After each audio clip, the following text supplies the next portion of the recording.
Hi everyone. तो आज मैं आपको बच्चा नहीं घूम रहा, बच्चे के मूवमेंट्स नहीं फील हो रहे, तो हमें क्या करना चाहिए, अलग अलग स्टेजेस के बारे में बताती हूँ। अब जैसे अपन प्रेगनेंसी 9 मंथ्स की होती है, उसको 2 पार्ट्स में डिवाइड कर लेते हैं, फर्स्ट 5 मंथ्स और नेक्स्ट 5 मंथ्स। जो फर्स्ट 5 मंथ्स होते हैं उसमें अगर पेशेंट की सोनोग्राफीज़ वगैरह सब नॉर्मल है और लेस देन 20 वीक्स पर अगर पेशेंट ऐसे कंप्लेन करता है कि मुझे फिटल मूवमेंट्स नहीं हो रहे, तो हम डेफिनेटली पेशेंट को बुला के धड़कन तो चेक करते ही हैं। पर ज़्यादातर केसेस में अगर सब चीज़ें नॉर्मल होती हैं तो कोई भी कॉम्प्लिकेशन होने की पॉसिबिलिटी बहुत ही रेयर होती है। मतलब आई वुड से अगर मैं अपने पूरे करियर की बात करूँ तो loss of fetal movements less than 20 weeks मैंने आज तक सिर्फ 4 या 5 पेशेंट ऐसे देखे होंगे जिनको कि लॉस ऑफ फिटल मूवमेंट्स होने के बाद और रिपोर्ट सारे नॉर्मल होने के बाद बच्चे में कोई प्रॉब्लम मिली। बट हाँ, डेफिनेटली जब भी लॉस ऑफ फिटल मूवमेंट्स होता है तो आपको हॉस्पिटल जाकर दिखाना चाहिए और चेक कराना चाहिए कि बच्चे की धड़कन है कि नहीं है। और दूसरा, अगर डॉक्टर को लगता है कि सोनोग्राफी करनी चाहिए तो सोनोग्राफी करवा लेना चाहिए, क्योंकि हो सकता है बच्चे की धड़कन उस टाइम पे मिल जाए, सोनोग्राफी में कुछ प्रॉब्लम निकले तो फिर हमें उस बच्चे के लिए कोई ट्रीटमेंट या कुछ और हमें करना पड़े या हमें कोई हायर सोनोग्राफी करवानी पड़े, जिससे कि हमें आइडिया लगे कि बच्चे में कोई प्रॉब्लम होने की संभावना है कि नहीं है।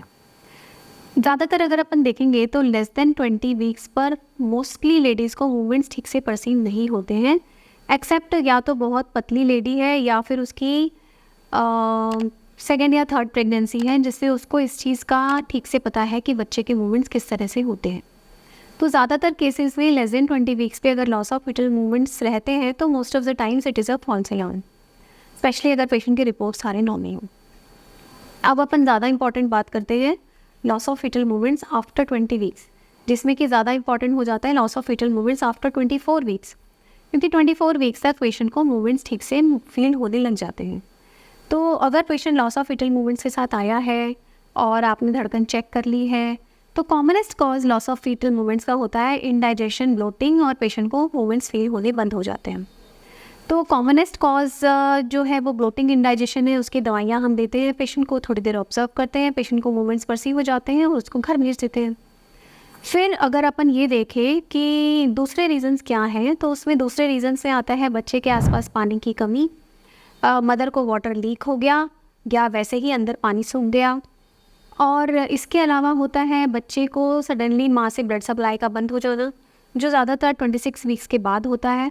स्पेशली जिसमें सारे रिपोर्ट्स नॉर्मल आए हैं, उनमें मैंने मतलब साल में मैं 1 या 2 पेशेंट ऐसा देख लेती हूँ कि उनको बिना कारण के बच्चे की ब्लड सप्लाई बंद हो गई, और सोनोग्राफी में पता चला जब patient loss of fetal movements के साथ आया,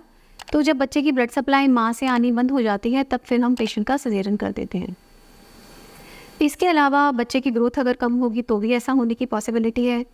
अनकंट्रोल डायबिटीज़ इन मदर का अगर डायबिटीज़ कंट्रोल में नहीं है, या सडन ब्लड प्रेशर, सडनली माँ का ब्लड प्रेशर बढ़ गया, तो उससे तो बच्चे के अंदर ही ख़त्म होने की संभावना बहुत ज़्यादा होती है। ब्लड प्रेशर और डायबिटीज़ दोनों में ही एक चांस रहता है कि बच्चा अंदर ही ख़त्म हो जाए, स्पेशली अगर दोनों चीज़ें अनकंट्रोल चलती हैं तो। फिर आता है अपने ट्विन प्रेगनेंसी। ट्विन प्रेगनेंसी में अगर बच्चे की ग्रोथ पैरेलल नहीं चल रही, एक बच्चा अच्छा चल रहा है और एक बच्चा वीक चल रहा है, तो ऐसा इट्स नॉट अनकॉमन कि एक बच्चा अंदर ख़त्म हो गया है, उसकी ब्लड सप्लाई बंद हो गई है, इंटरनल ब्लीडिंग हो गई है, और दूसरा बच्चा अंदर सर्वाइव कर रहा है और ग्रो कर रहा है। बट लेकिन जो प्रेगनेंसीज एक ही थैली में होती हैं, जिनको मोनोकोरियोनिक कहा जाता है, उनमें अगर एक बच्चा लूज़ हो जाता है तो उसके साथ साथ दूसरा भी लूज़ हो जाता है, फिर उसको नहीं बचाया जा सकता। तो ये सब जो रीज़न होते हैं, ये इसमें patient loss of fetal movements के साथ आता है हमारे पास। अब इम्पॉर्टेंट ये है कि पेशेंट को फिटल मूवमेंट काउंटिंग कैसे करना चाहिए। जब मोर देन 28 वीक्स की प्रेगनेंसी होती है तो हम रूटीन में तो पेशेंट को फिटल मूवमेंट काउंटिंग नहीं समझाते, पर कुछ स्पेशलाइज्ड केसेस में हम फिटल मूवमेंट काउंटिंग समझाते हैं, जिसके बारे में मैं आपको अपनी नेक्स्ट वीडियो में बताऊंगी। आपके लिए अभी यही जानना इंपॉर्टेंट है कि अगर आपको कभी भी ऐसा लगता है कि फिटल मूवमेंट्स आपको नहीं फील हो रहे, तो प्लीज़ आप डॉक्टर को जाकर चेक ज़रूर करवाएं। Thank you.